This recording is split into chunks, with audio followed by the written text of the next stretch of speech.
Well, as I said in that children's time, we are going through difficult times. That's kind of been the theme of this summer sermon series. Summer's coming to a close for kids going back to school. Summer's over. But we know it doesn't feel like it. But nonetheless, school is starting, and we're entering into a new season soon. And so we are concluding our look at the book of Exodus. We've been following Moses ever since he was a child, a little baby, when his mother saved him in the basket in the Nile. And, we remember that he grew up with the Egyptians, but then he saw the oppression of his people. And eventually he left and spent some time in Midian, and that's where he encountered God at the burning bush. And God called him to return and to free the Hebrews from slavery, and then to lead them out into the wilderness. And then once they go out into the wilderness, then they will go to Mount Sinai, where they receive the law, and eventually go to the Promised Land. So if you've been following along online, we have been at Mount Sinai for quite a while now. And now they are ready to pick up and they're ready to leave. So there's just one thing that they have to do, and that is that there are two things that they need to take care of. Number one is that pesky issue of these stone tablets that Moses broke. And so you remember he threw them down in anger when he came down from the mountain and the people were worshiping the golden calf. That was a depressing story. And so he had to go back up the mountain again. This is his fourth time going up the mountain. He has to go back up the mountain to receive the law again on the tablets. And so we're in Exodus chapters 33 through 40. And part of that is just the law. It's giving us the law again.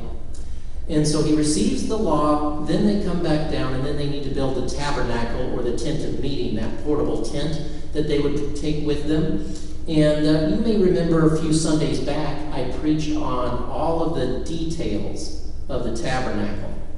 There were like 7 chapters that talked about all the details, what everything is made of, where to hang everything, and it's dry reading. Unless you're interested in that kind of thing, you might be. But they went through all the details of how the tabernacle works. Well, if you did not get enough of the details, there's more, because in this section they go over all those details again as they tell you how they make it.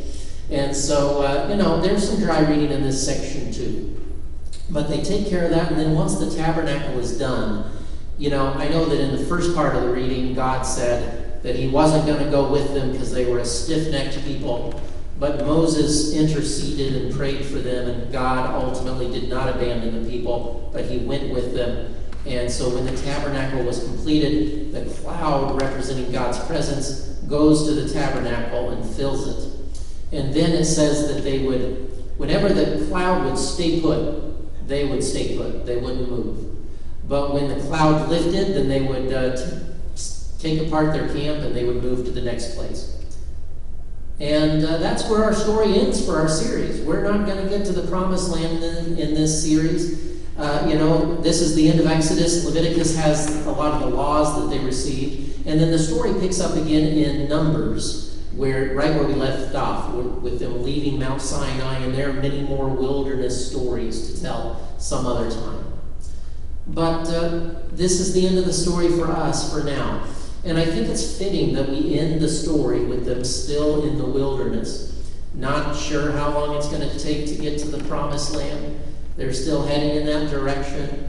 They don't have perfect faith. They have doubts and fears. They mess up, as we know in some of the depressing stories like the golden calf.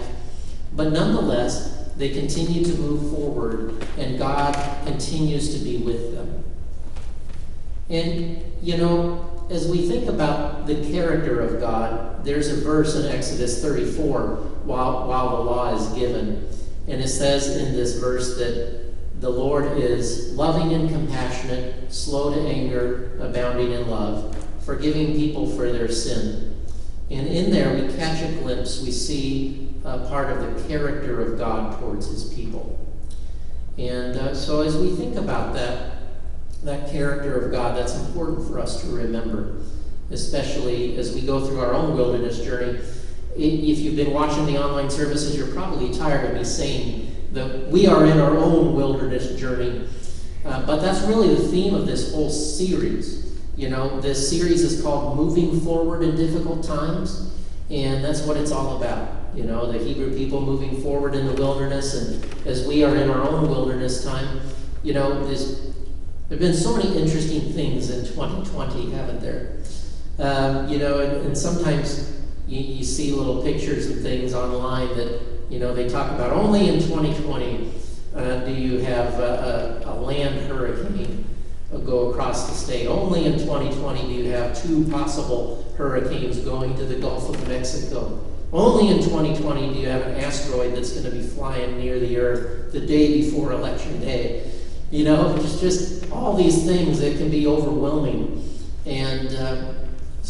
But we feel like we're in this wilderness time.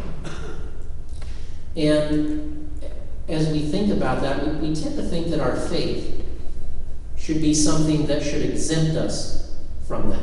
That sometimes we're taught that with faith we should be able to avoid suffering, that we should be able to avoid difficulty.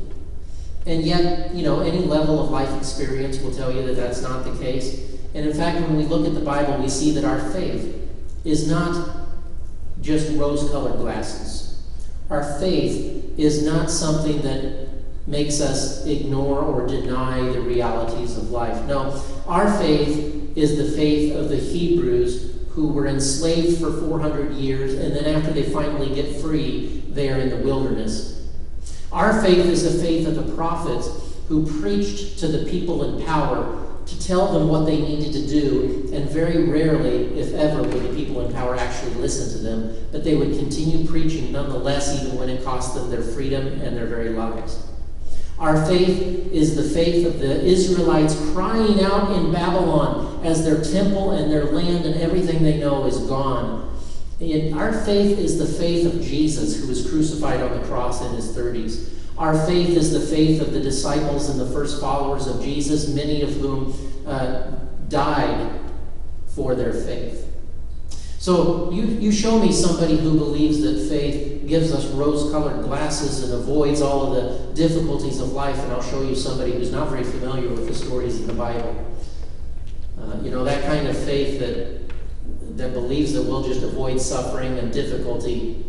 It's a fragile deck of cards that is bound to fall eventually at one time or another. Don't bother to teach it to children. They'll just have a lot to unlearn later. So just save them the trouble. But let them know that there's no guarantee that life will always be easy or that it will be free of difficulty. That's one thing that faith does not do for us. However, our faith does not leave us in the dark either. Our faith gives us hope. It's easy to lose hope. It's easy to focus on the negative because there's a lot of bad news. There's a lot of good news too, but there's a lot of bad news that's going around. But nonetheless, our faith gives us a reason to hope. As we notice, we just went through some of the Bible examples of people facing difficulties. Our faith is the faith of the Hebrew people who, even though they went through 400 years of slavery and then had to be in the wilderness, they got to the promised land. Our faith is the faith of the prophets who continued preaching, and even though few people listened to them and many of them gave their lives, we're still reading their words today. Our faith is the faith of the Israelites who, even when they cried out in Babylon when everything they knew was gone and destroyed, they looked forward into the future with hope, and eventually they returned to rebuild. Our faith is the faith of Jesus Christ, who, even though he died on the cross in his 30s, he rose from the dead. Our faith is the faith of the disciples and the first followers of Christ, whom, even though many of them, they faced suffering, torture, and death for their faith, in so doing, they died well. They inspired many. The kingdom of God grew, and we are here today because of them. Our faith is a faith not of avoiding difficulty, but of moving forward in the midst of difficulty, in the midst of fear, knowing that God is with us just as God was with them. That's a message that we need to hear. God with us, Emmanuel. That's the Christmas message, that God is with us. And it's a message that, we usually preach at Christmas time, and Many of us, we're going through a wilderness time at Christmas, but if you're going through a wilderness time now, that Christmas message could be more pertinent and important today than it is at Christmas. A reminder that God is with us, Emmanuel. So, I wish I could give you good news. I wish I could tell you that new research has shown that the coronavirus is not as deadly as they thought, or that perhaps that we're on the backside of this. We're moving upward, we're moving out, and we're basically done. I wish that I could tell you that in the very near future we'll be returning to normal worship practices. I wish I could share those things, but I just don't know that. I don't know that. They're predicting that this could last longer than any of us really want to. Not forever, but longer than we would like. And so I don't share that to make you depressed or hopeless, but to realize, of course, that we don't want to deny or ignore how life is. We want to acknowledge it, and our faith helps us to acknowledge it because we can know that we are not without hope, even though we are going through those difficult times. So, much like the Israelites in the wilderness, we don't know where the promised land is or when we're going to get there, the promised land being the other side of this. We don't know when we're going to get there, but we know that we will. And we know that even when we're not there yet, that God is with us. And so we don't have to wait for some future time to share good news. It can be really easy, as I said, to just share doom and gloom. It can be really easy to do that. But that's not always helpful. Sometimes it can be helpful to show hope, to share hope, and to share good news. And we do have good news to share. We're blessed in many ways. Sometimes it can be hard to focus on the blessing, but we are blessed in many ways. And those are reminders to us of how God is indeed with us and continues to be with us through the difficult times. And so, as we continue through this weird time, I know that we're growing weary. We're growing weary, we're growing tired of it, tired of the precautions, tired of the difficulties, the fears, the unknowns. We kind of like to know what the future holds.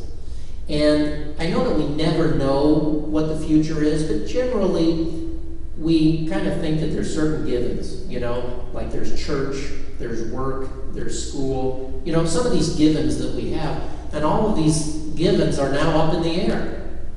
And so that makes it really difficult, because a lot of the things that we plan on, the things that we rely on for consistency, are all different now. And so it can be challenging for us. We can grow weary of it. We can grow weary of talking about it or hearing about it. And yet, how can you not? Because it's everywhere, affecting everything, including the summer sermon series.